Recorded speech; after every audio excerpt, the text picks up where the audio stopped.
جس بات کا تم علم نہیں رکھتے اس کے اظہار میں شرم محسوس نہ کرو، بلکہ پوچھ کر علم میں اضافہ کرو۔ نا امیدی اور مایوسی عمر کو گٹا دیتی ہے۔ سب کا دوست کسی کا دوست نہیں ہوتا۔ زندگی کی سب سے بڑی فتح نفس پر فتح پانا ہے۔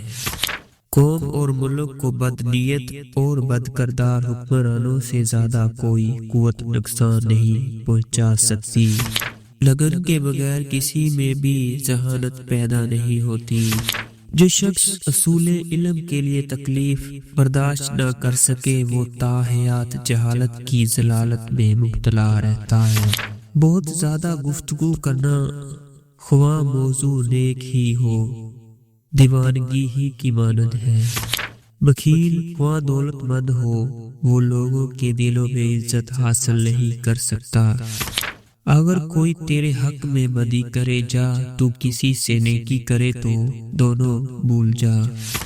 جواب سوچ اور سمجھ کر دو تاکہ تم کو بعد میں شرمندگی کا سامنا نہ کرنا پڑے۔ انسان کے اسباب ظاہری میں عزت کا مرتبہ سب سے بلند ہے۔ جو شخص اصول علم کی مشکلات نہیں جھیلتا اسے جہالت کی سختیاں عمر بھر جھیلنا پڑی ہیں۔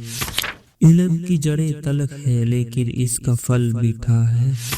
عقل ایک خوبی ہے جو ہم سب میں یکساں طور پر موجود ہے لیکن اس کا استعمال مختلف ہوتا ہے۔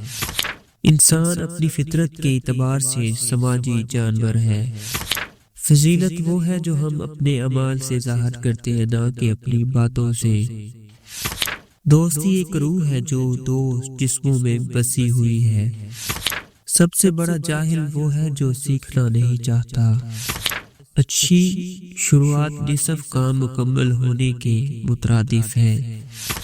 غصہ سب کو آ سکتا ہے لیکن صحیح انسان پر صحیح وقت پر صحیح طریقے سے غصہ کرنا مشکل ہے۔ حکمت وہ خوبی ہے جو ہمیں صحیح وقت پر صحیح عمل کا انتخاب کرنے میں مدد دیتی ہے۔ کسی شخص کی کامیابی اس کی قابلیت سے نہیں بلکہ اس کی لگن سے ماپی جاتی ہے۔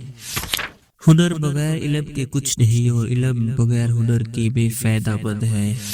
ماضی سے سیکھو، حال میں جیو اور مستقبل کے لیے امید رکھو۔